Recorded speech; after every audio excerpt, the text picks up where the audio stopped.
You're coming into the Star Wars galaxy, and Lucasfilm is saying, what story do you want to tell? Well, that's a great question. Wow, never thought anyone was going to ask me what Star Wars story did I want to tell. We were really interested in what comes after Episode 6, what we've already seen. Because when we started working on this game, TFA was still in theaters.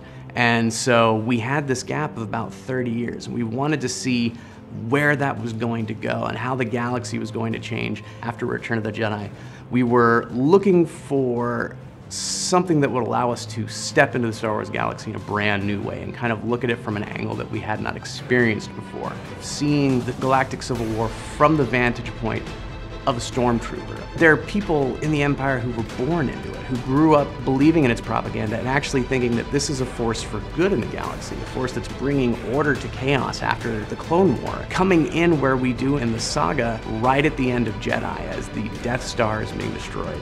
Not as the celebratory moment that we're used to seeing it as. Our characters seeing this, the most epic loss that they can even imagine, and coming at the saga from that standpoint, allowing us to fill in that narrative gap a little bit between Jedi and The Force Awakens. That just seemed extremely intriguing to us. And so finding that avenue through Iden Versio, who's the commander of Inferno Squad, has been a joy. I am your commander, stand down!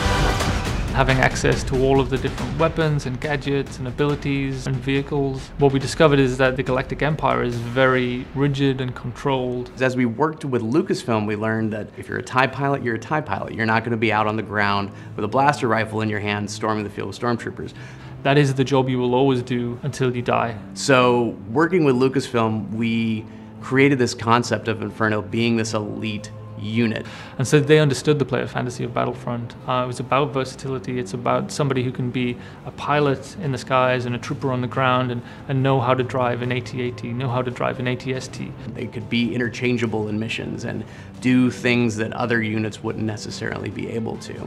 It's about the contrast of these, epic scale kind of galactic events, but bringing it down to the personal level and making it, about soldiers surviving these situations.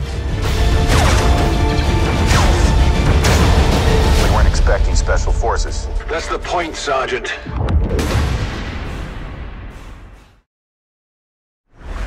PlayStation